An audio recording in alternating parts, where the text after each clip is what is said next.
Thanks very much. I'm absolutely amazed to see so many people still here because it's absolutely gorgeous outside. These photographs are obviously that most of you will know what that is, a pregnant woman's belly.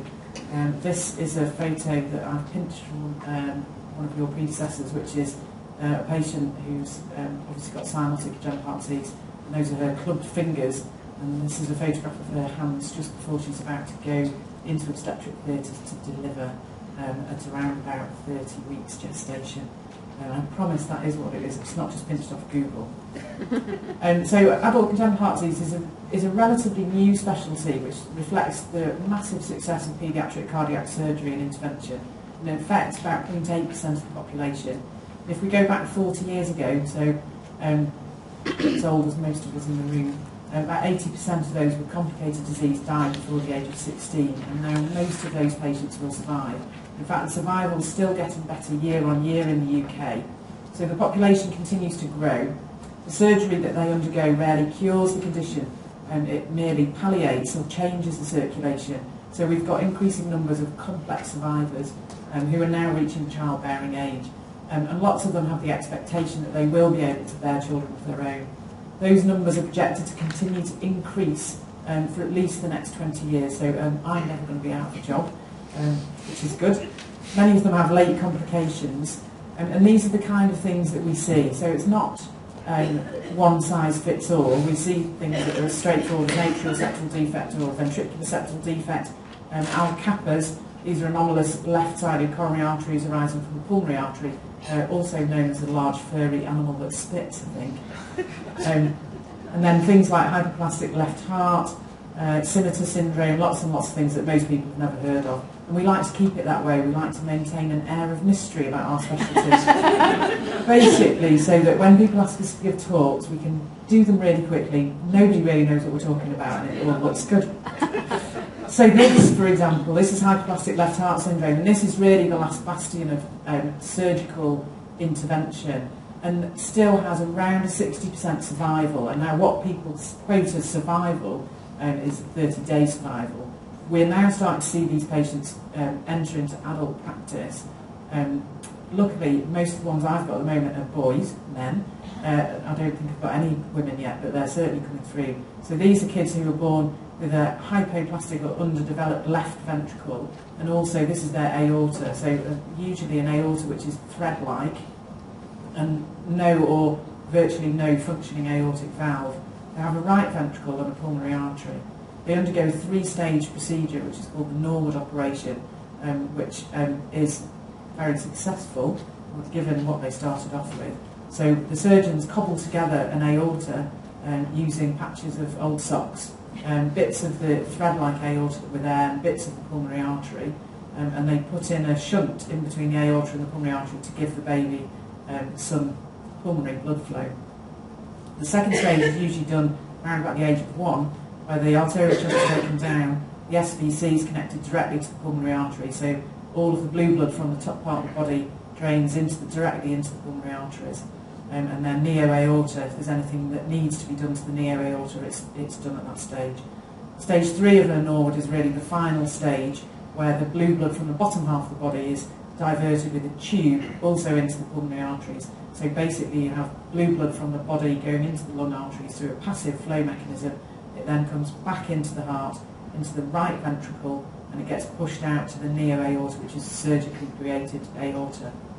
Right ventricle is obviously not designed to work at high pressure for long, so usually by the time they come into adult practice, there are already very significant issues with function of their single ventricle.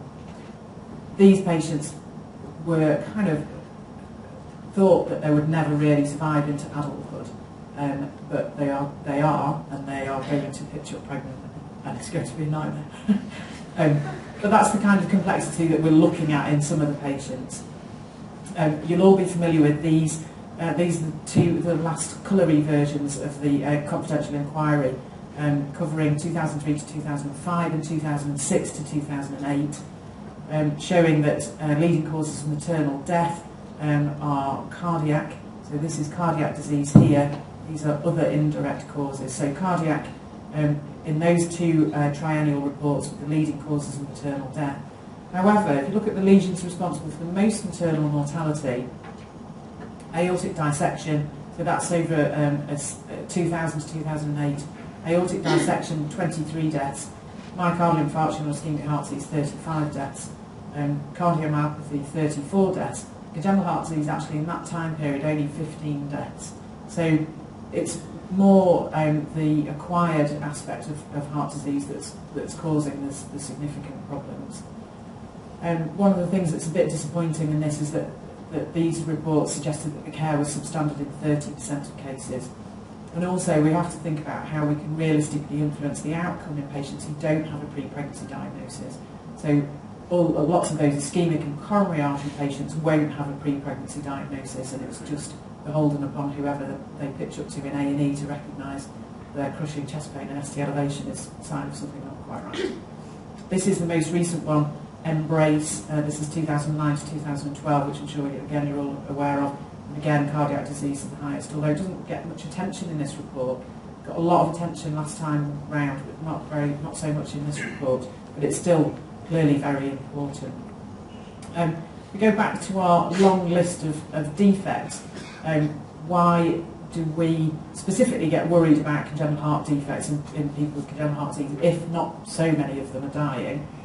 Well, their pregnancy outcomes aren't brilliant, and it varies depending on their condition. If you look at these groups in particular, so this is pulmonary atresia with ventricular septal defect, patients with a Fontan circulation, the cyanotic patients, their completed pregnancy rates down at 50%. Their miscarriage rate's very high, and their therapeutic abortion rate's higher than normal as well. For most patients, we're looking at completed pregnancy rates of around about 80%, but there are clearly some patients who are at particularly high risk. These are the sorts of people that come to us, hopefully with the question of, Doctor, I'd really like to have a baby. What actually usually happens is this: Doctor, I'm 14 weeks pregnant. So our pre-pregnancy assessment and counselling is often derailed, should I say. Quite often we have a conversation with somebody in the clinic about pre-pregnancy assessment and risk, and they then usually phone up about 2 weeks later and say, actually, when we had that conversation, I was already pregnant.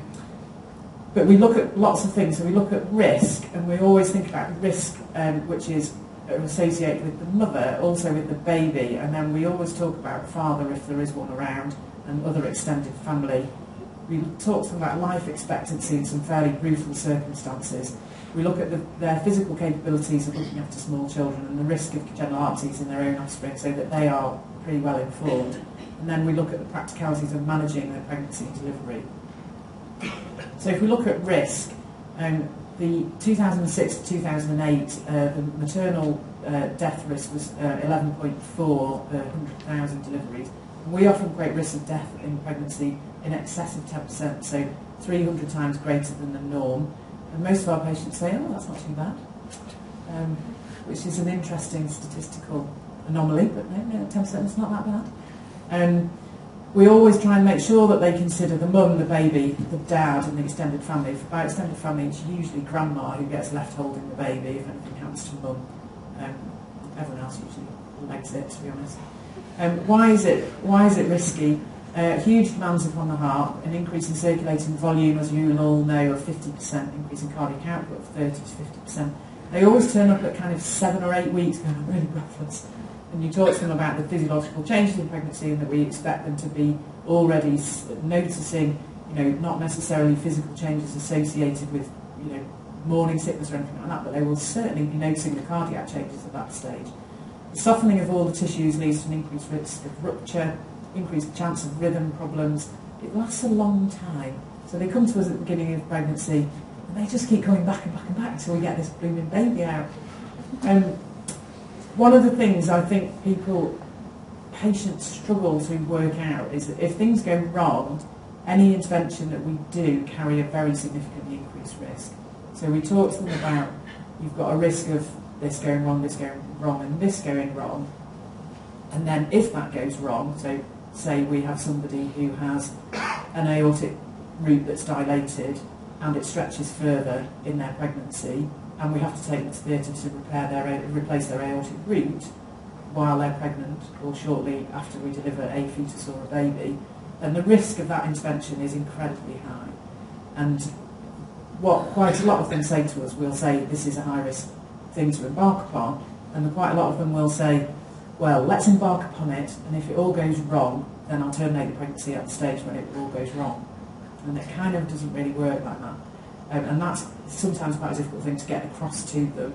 And certainly our cardiac surgeons do not thank us for serving somebody up on an operating table who's pregnant or has very recently been pregnant, as we have to occasionally. So our assessment of risk is individualised. It's basically an educated guesstimate, and it's based upon lots of things. So our knowledge of their cardiac anatomy and function, past history, their medications, any experience of previous pregnancies.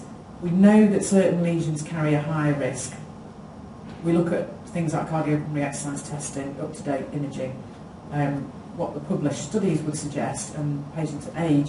Importantly, their body mass index, which has a direct impact on their cardiac output requirements, MIHA score, fitness, and their life plans, which really is, do you want to have 16 kids, or is this going to be one shot event only?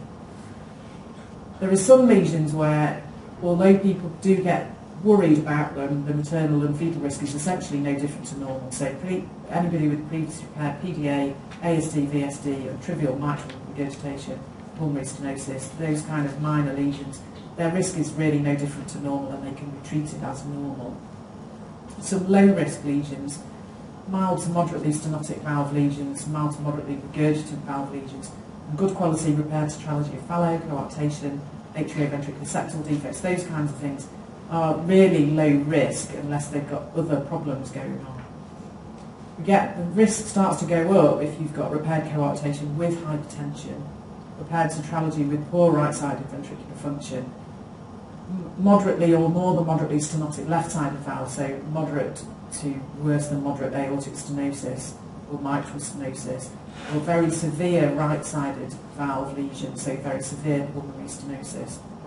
And then the high-risk ones, pulmonary vascular disease, which is the one that everybody really knows about. Anybody whose ventricle is not working well, so with systemic ventricular impairment, and bearing in mind that some of our patients only have one ventricle, and some of them have a right ventricle, not a left. Marfan syndrome or other connective tissue diseases, disorders with aortic dilatation. I was interested in the last Embrace report. There's an increasing recognition of vascular rupture as a problem. And there's a new condition called Loeys-Dietz syndrome. It's not new, it's just a new diagnosis. Anybody heard of it? It's a connective tissue disorder where, which is obviously inherited. They have a bifid uvula, and they're supposed to have a feline-type face, slightly subtle, but when you see them, they do, and you can spot the bifid uvula, obviously, if you go in here and go, oh, you've got Loeys-Dietz, you've got bifid uvula. And they rupture their vessels all the time. And they rupture them very badly in pregnancy, but it's so undescribed, so newly described, that it's very difficult to give them an assessment of risk. Anyone with severe left heart obstruction, and they're most likely to be aortic stenosis. Mitral stenosis is usually in the immigrant population with associated rheumatic fever, usually undiagnosed or untreated coarctation. Metal valve replacements, and we'll talk a bit about those. Maternal cyanosis, we'll also mention that, and Fontan operations, which are those patients who only have a single ventricle and have passive flow through their pulmonary vascular bed. And these patients are when this happens, really. I don't know if you can see that. That says fresh manure, and that's a fan. Mechanical valves, this is just really a warning shot. We did a teaching session on mechanical valves in pregnancy to our cardiac SPRs, and before we did the teaching session, we measured their knowledge, which quite frankly was abysmal beforehand. And then we did the teaching, and then the next time they had their regional meeting, which was about 3 months later, we redid the assessment, and it was even worse. So it was just, you just feel like you're completely wasting time, but I use this opportunity to anybody that has any contact with pregnant women. Mechanical valves should flag up major alarm bells. They're a complete nightmare. Look at mode of anticoagulation, warfarin throughout, the death risk is still 2%. Low dose unfractionated heparin, which you will absolutely gobsmacked, but people do still give, 40% mortality. And we see complications from mechanical valves probably more commonly than we do with anything else, because they're quite common. but we see myocardial infarction in young women who are pregnant with mechanical valves, we've seen stroke, we've seen obstructed valves, the lot. They're not all the same, so these are the old ball and cage Star Edwards valves that are no longer put in, and if you've got a large valve in the aortic position and it's a nice new bileaflet tilting disc, then that's good. If you've got one of these single tilting discs in the mitral position, it's small, it's been in for years, then that's a valve that's more likely to clot off during pregnancy. People always ask us about which anticoagulant regime. It's very variable, so people will always say, what should we give them? They've got a mechanical valve. Well, it varies, depends on which patient, and it depends for you guys about delivery and all those things that revolve around the time of delivery about anticoagulation. It's complicated. We use risk scores to assess risk. So there are two that we use, the Toronto risk score, and this looked at a cohort of patients who had had previous pregnancies and looked at their complication rate. So if patients had had prior cardiac event, if their NYHA score was greater than 2, if they were cyanosed, had left heart obstruction or a ventricular ejection fraction of less than 40%, that gave them points. If they had 1 point, they had a 27% chance of a maternal cardiac event during pregnancy. If they had more than 1 point, 75% chance of a maternal cardiac event, which to us seems really high, and it doesn't even include maternal anticoagulation. So probably the sample size is too small, although it's as good a study as you can get. So that's one of the things we use. We also use this, which is the Sahara risk score, which is a European population, which again, you get points, various bad things happening. Luckily, this one's got a mechanical valve, 4.25 points you get straight away if you've got a mechanical valve. But other things, so pulmonary regurgitation, systemic AV valve regurgitation, left heart obstruction, and it gives you these percentages of cardiac complications dependent upon how many points that you get. And these are more realistic, I think, than the CARPREG one, which is the previous one. We also look at cardiopulmonary exercise testing and up-to-date imaging. Obviously, we don't use CT in pregnant women. MRI and echo are our mainstays. We usually try and get them in the scanner in the second trimester. So we try and avoid the first trimester because we can't give gadolinium. Try and avoid the third trimester because you can't actually squeeze them into the scanner. But sometimes we try. They get very uncomfortable actually in the MRI scanner if they're very heavily pregnant, because when they lie down they can see out the scanner. If you've got this big bump, they can't see out and they feel very uncomfortable. They get more claustrophobic than normal, so we try and avoid it. But if we can't get imaging of a coarctation site, for example, I feel very uncomfortable about advising obstetricians and obstetric anaesthetists about how to manage delivery, because I don't know what the aorta looks like. So that's difficult. We talked some about life expectancy. We have a kind of rule in our department that we never chuck life expectancy down people's throats. So many of our patients will have a limited life expectancy. We tell them, we talk to them about it if they ask us. One time we do force the issue is when they come and talk to us about having children, so that's when we do bring it up. And we know that quite a lot of our patients will require further surgery or may have significant periods of ill health which will impact negatively on their children, so it's an important conversation to have. We also ask them to consider their physical capabilities. Now, I've got a 4-year-old and an 8-month-old baby.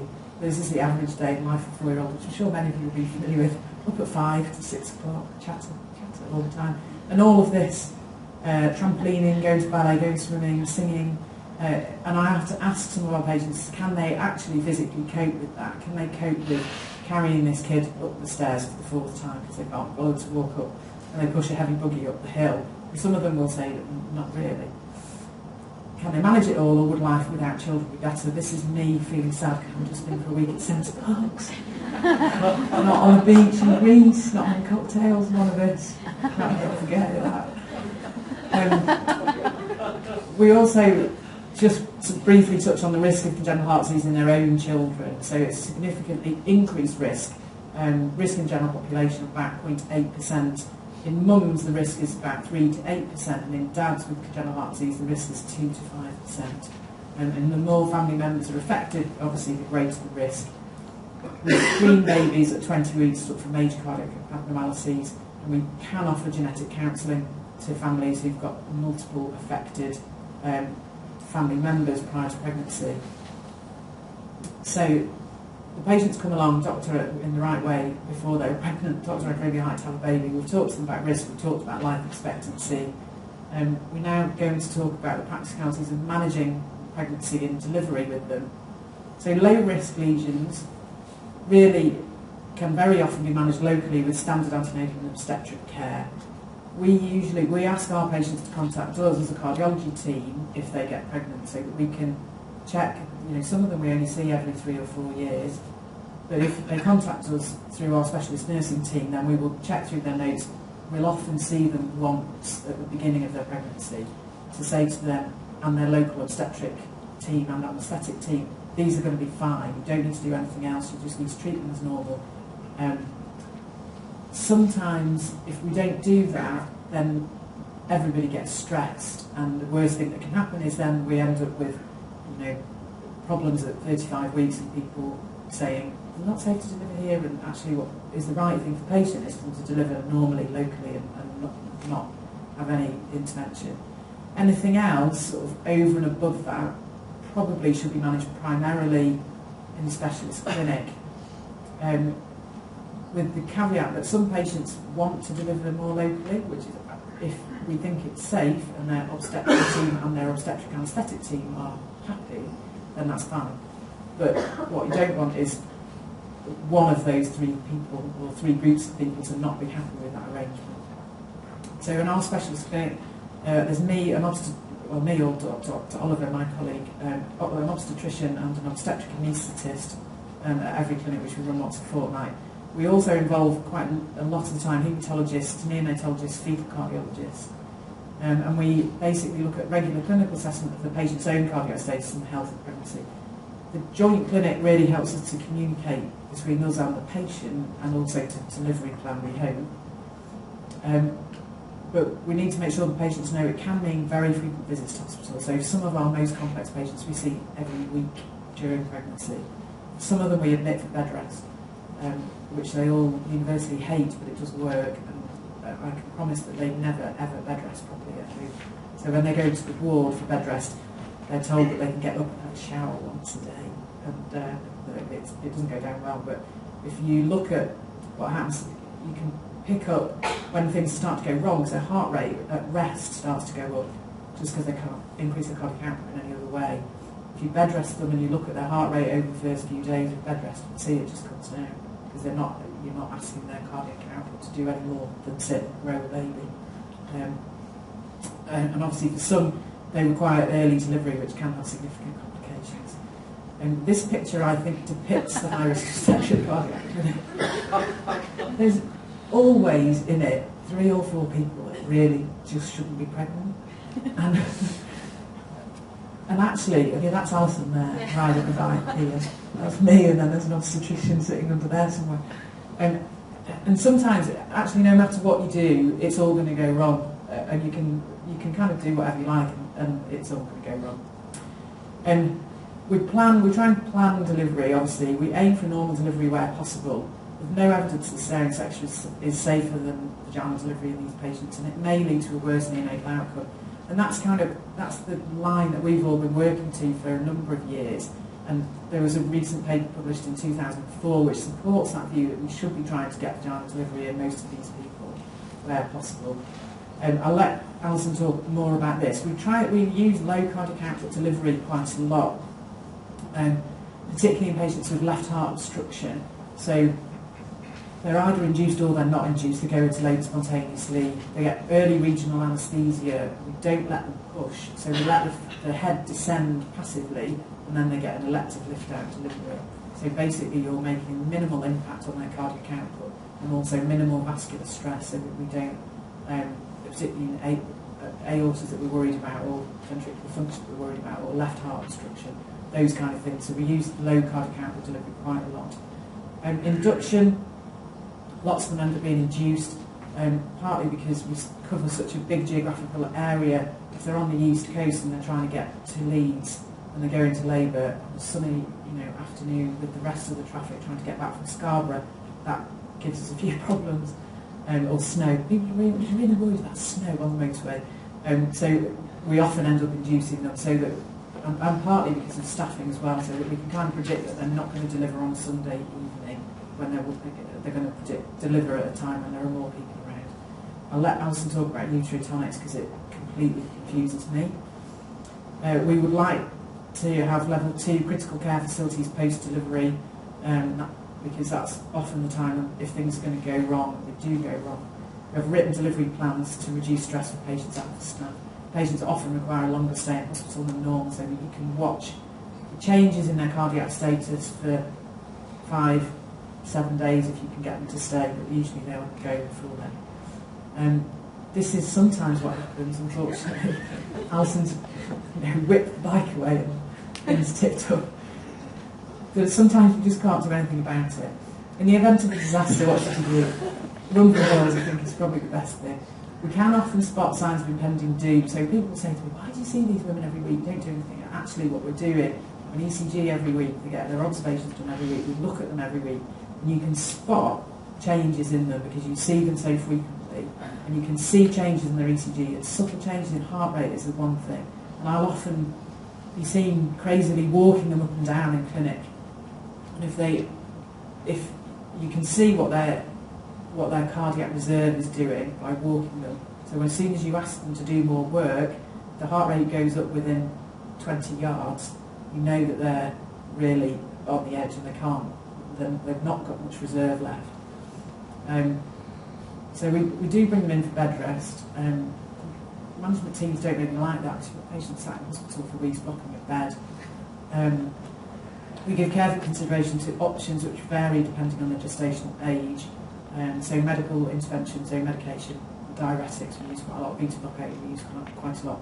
Intervention, we ballooned somebody's aortic valve a while ago while they were 16 weeks pregnant. He turned up with gradient in excess of 250 milliliters of mercury. She's had 2 pregnancies and she's now just had her valve done. About 5 years down the line, managed to get her to stay in hospital longer. Surgical intervention during pregnancy. If you are forced to do it, you have to make a decision about whether it's best done with the baby in utero or do you deliver the baby first. Do you use, if you're going to have to put somebody on cardiopulmonary bypass, can you use techniques which are going to be helpful to maintain fetal well-being? And I think really, for you guys, anaesthetic bicycle clip time, if it's a disaster happening, you just have to get on. I said to Alison this morning, my only things will be keep blood pressure up, keep the SVR up. So for lots of them, their balanced circulation, so because some of them, their pulmonary blood flow is directly related to their systemic vascular resistance, is whatever you do, don't let the SVR fall through their boots, because then it will all go horribly wrong. So SVR is the take-home theme. So for a few patients, the risks are prohibitively high. For many, pregnancy is undertaken at a level of risk which is acceptable to them. It may not be acceptable to us, but it's acceptable to them. We should plan their pregnancies and make sure that we have a detailed pre-pregnancy assessment. And high-risk pregnancy should be managed by a multidisciplinary team with patients involved in decision-making with regard to the mode of delivery. And we have many, many happy mums and dads with congenital heart disease. Thank you.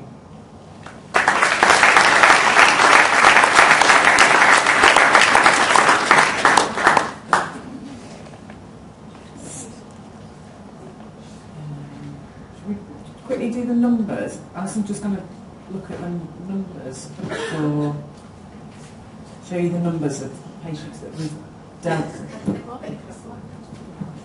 Thank you much, Hello.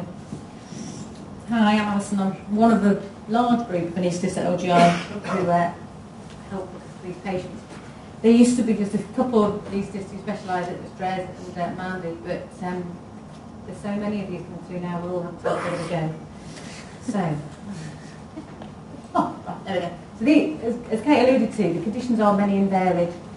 This is what we've seen last year at the LGI. So we had 48 of the patients come through and deliver over the year, and you can see that there's not many of any type really, because it's such a varied group. But the tetralogies and the transposition of great arteries were up there. They seem to see them coming through more often. And there's quite a lot of aortopathy, there's quite a lot of Marfan's, and we've had a couple of Turners getting pregnant with IVF and egg donation, and they come through the dodgy aortas as well. So that's our numbers so far. Of those 48, we delivered 29 by section, of which 26 were elective, because I think that's what used to be everyone felt more comfortable with. We can plan it, we're happy as an anaesthetist, we can put our lines in nice and calmly, we can get our infusions drawn up nice and calmly, bring them to theatre, do a nice elective operation on them, and get lots of team members together. So I think that perhaps we're leaning less towards elective sections now, unless there's other reasons, although I think the obstetric reasons for an elective section are a bit softer as well, so more people seem to go for an elective section. 3 of those elective sections are in cardiac theatres, and they're the ones that really are just taking the mick. I'm sorry. 3 consecutive patients. They're just way out of anyone's league unless you're a congenital cardiac anaesthetist. And they're the one ventricles, they're the really dodgy right ventricles. So 3 of them were done in cardiac theatres. Nobody particularly feels comfortable with it's a real major pain in the arse to do it in cardiac theatres, but sometimes it just has to be done. Now 3 of those caesarean sections were done as emergencies on delivery suite. That's not a happy place to be, is it? And that potentially is always the worry of inducing or letting these people labour spontaneously or deliver vaginally, is they're going to end up at 2 in the morning needing an emergency section. There is no such thing as a category 1 section for these patients. We have to tell the obstetricians that is the case. We might be able to do it within half an hour, but the chances are it's not going to happen. So we planned 19 to deliver vaginally, as I say, and only 1 of those actually went to caesarean section for an emergency, and it wasn't that scary. So generally, the die is somewhat cast. This one, the die is cast about these punters. They come along, they are pregnant, we're involved, we have to deliver them, we have got to produce some sort of analgesia, some sort of anaesthetic for them. So we thought, let's stick to what we know. That's probably the safest thing. And bearing the systemic vascular resistance in mind, we still just went on put epidural in, because we want a pain-free, stress-free, controlled vaginal delivery. So this is for our vaginal deliveries at the top. So an early epidural that's working well, see them through their labour, and we let that head come down. Maybe limited pushing, might let them push, don't mind. Maybe a forceps lift out, as I say, for the people with the fragile aortas. Or just let them labour and push, and keeping a really close eye on them and having great communication, hopefully, between midwives, obstetricians and anaesthetists, so we can keep a close eye on these women and just check everything's going the right way. We need to know if things are not going the right way early. Are we going to end up down the road with theatre? We need to plan that. We only use syntocinon because it's just the simplest thing to do. All of the others seem to have horrible contraindications with cardiovascular disease. But syntocinon seems to be okay as long as it's given IM or as an infusion. Okay, if you give an IV bolus, it just is horrible. I can't explain why.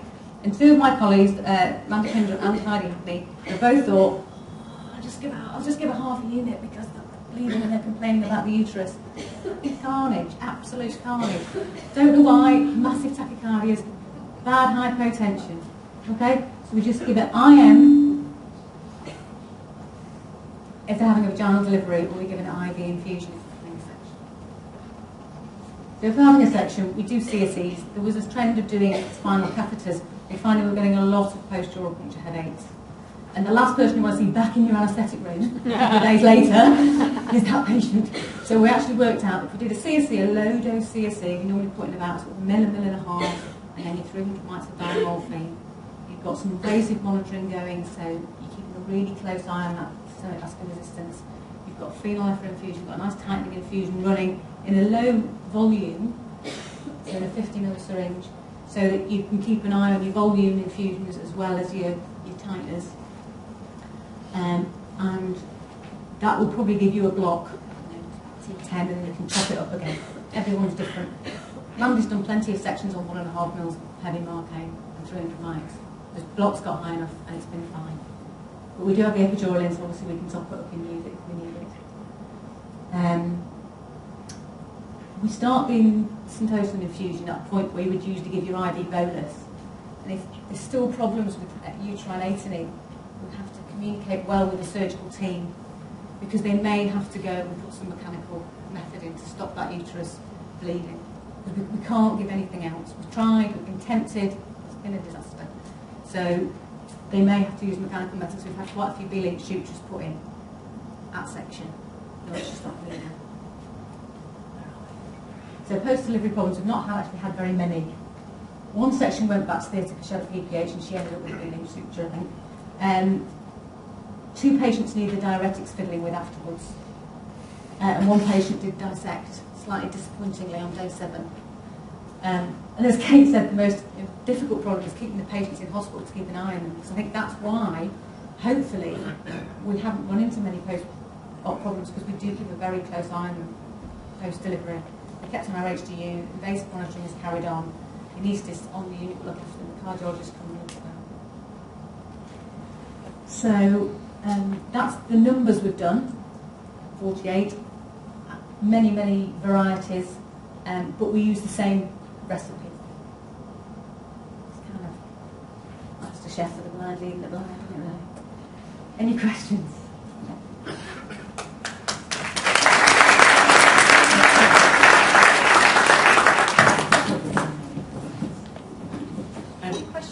Can I just say, cardiac theatres, the only reason that we use cardiac theatres is if we've got a patient that we know has a remediable problem that we can remedy with a cardiac surgeon and a bypass team.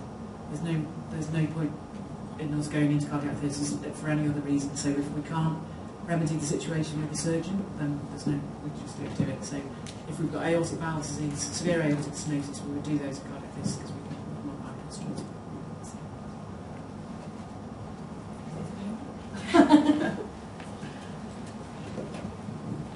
Sorry, not a question but a comment. I work at St Mary's in central Manchester, and we've got quite a big cardiac Guch service as well. We don't give asymptotin on IM even for our vaginal deliveries. We put 5 units and run it in an infusion over 20 minutes. And that works very well in our hands. We use that in theatre as well, starting at the point where either they deliver the shoulder vaginally or at the point where we give a bolus. So in theatre, would you give the longer infusion as well, or do they just get that 5 units and then that's... Depends on the circumstances. Depends on the other risk factors. But as I said, we don't use IM, we routinely use IV. Right. But the 5 units as an infusion. Never, I would totally agree with you, never, ever give any of it as a bolus. And we tend to use CSEs, although we do give a number of ours GAs. Right. Well, the ones who go to cardiac theatres will end up with a GA, because we can't ask a cardiac anaesthetist to give an anaesthetic that they're not used to, so they'll certainly get their GA. Oh, no, we do quite a lot of ours in cardiac theatres under regional, with a cardiac anaesthetist with some input. And that's a combined job between the two. I think it has mostly GAs in those. We had one recently who had a GA because she couldn't have a spine and she couldn't have other things to do with the acid.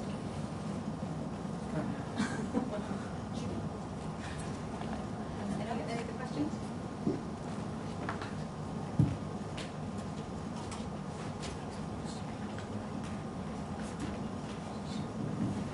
So the patients that you're allowing to labour, but you don't want to drop the SBR, do you have a special recipe that for your labour epidurals, or are they getting art lines, penile infusions as well as the epidurals? No, we don't have a special recipe for the epidurals. We have a standard epidural, and they have no invasive monitoring in the room because it's impractical, and probably more trouble than it's worth. And they don't have penile infusion. We're low dose labouring epidural, and we found for those patients that we monitored very closely up to their delivery, and they've been deemed that they'll be okay for a vaginal delivery. That seems to work okay. We've not run into any problems. However, when they run down the corridor to theatre, that's when you need to think about getting invasive monitoring in for infusion, which is why it takes them maybe a little bit longer than in the normal catheter section. So you wouldn't just start them off with a very small bolus and running infusion, rather than giving a larger bolus than running? No, we put in a standard epidural, but we don't advocate putting 10 mils and walk away. You know, obviously we're quite precious about these patients, and they're reasonably few and far between. So we do pay them special attention and give a special eye, but we don't do anything particularly different apart from Do we have any more questions, please? Thank you.